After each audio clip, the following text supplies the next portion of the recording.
Il y a plusieurs éléments qui nous ont plu dans ce projet. Déjà, c'est un projet caritatif. Et souvent, qui dit projet caritatif en matière de design dit qu'il y a une direction artistique très libre. Et donc, c'est l'occasion d'exprimer l'ADN du studio à 100%. Et quelque part, pouvoir se réapproprier des pièces qui ont été extrêmement réfléchies, qui sont très techniques, pour en faire autre chose grâce à l'upcycling, c'était aussi quelque chose qui nous a beaucoup motivés dans cette démarche. Quand on est arrivé là-bas, à l'entrepôt, il fallait faire un choix des pièces et clairement, on n'avait pas du tout d'idée, enfin, on n'avait aucune idée en tête. Et carré. Tu regardes les formes, tu regardes les mécanismes. On commence à croquer. On croque une dizaine, une vingtaine d'idées. Jusqu'à ce qu'on tombe d'accord sur 2-3 principes.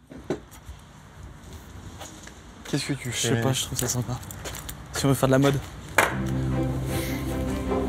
Ce qu'on voulait faire, c'est créer du mouvement dans les pièces, créer de l'interaction. On a repris un siège, on l'a transformé en balancelle. On a pris une table basse, on a mis des roulettes en dessous. Ensuite, on transforme ces dessins en 3D sur l'ordinateur et on développe des plans pour pouvoir les donner en fabrication. Une fois qu'on est passé à la conception, étant donné qu'il y avait beaucoup de manipulations de métal, découpe, soudure, usinage, on a appelé un copain à nous avec qui on travaille régulièrement, qui est un artisan métallier qui a de l'or dans les mains. Et on a amené toutes les pièces dans son atelier. C'est lui qui s'est chargé de la transformation des pièces. Benjamin, il a pu apporter son œil d'expert. Lui avait vraiment tous les outils pour passer de cette conception, de cette idée, à quelque chose de réellement formalisé et en volume.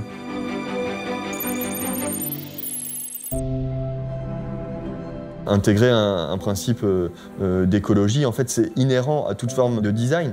Et quand tu commences à réfléchir aux usages de ce que tu dessines, bon, bah, tu penses à la fin de vie du produit, qu'est-ce qui devient, est-ce qu'il faut le détruire? Est-ce qu'il faut le réutiliser? Est-ce qu'il faut le réinterpréter?